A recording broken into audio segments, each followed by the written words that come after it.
Hey guys, well, Yeun has joined the Thunderbolts and is absolutely going to face off with the heroes in a mysterious role. Let's take a couple minutes to talk about today's report from Deadline, what's really going on, and why we really think the MCU has found its Sentry.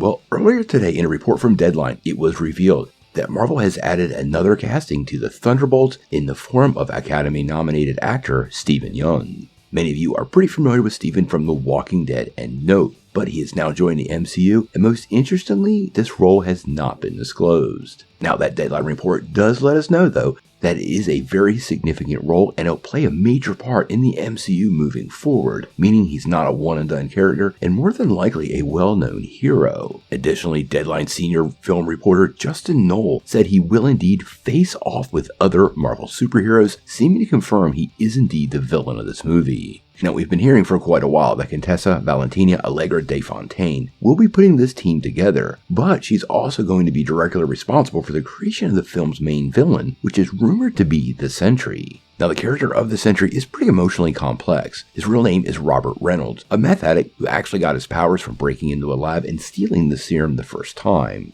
Now, this serum, the Golden Sentry Serum, actually gave him the power of 1,000,000 exploding suns, making him one of the most powerful Marvel characters ever. Now, despite his superpowers, Reynolds is his own worst enemy. He has a repressed persona known as the Void, and it's actually powered by the Sentry's own powers. This creates a really interesting dynamic, and honestly, Yeun seems to be the kind of actor that can play both sides of that, and he's very believable emotionally. You saw that in The Walking Dead. So if he is taking up the role of the Sentry in this film, I think it might actually be a pretty good match. Now, the fact that they've also stated he'll play a significant role in the MCU moving forward should give us some signal about some other things going on in the MCU. The Sentry would be an interesting addition to Secret Wars, but we have heard ongoing rumors of a World War Hulk event, and the Sentry plays a key role in the World War Hulk event in the comics, so I don't think any of this is by accident. Now, I do think Marvel's going to keep this under wraps as long as they can, but it is pretty great they're getting a fairly well-known actor to take up the role of the Sentry, and I really have absolutely no problems with Yeun playing the part.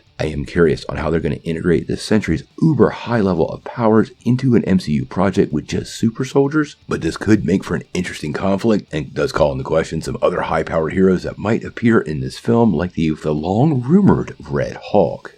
Obviously, the Sentry coming to the MCU is mega big news, and we're going to cover this one pretty closely. The Thunderbolts, I think, is going to be a very special project for Marvel, and coming off the heels of Captain America, New World Order, and Secret Invasion, I think there's going to be a lot of moving parts in this film that we are completely unaware of as of today. But we'll have to wait and see.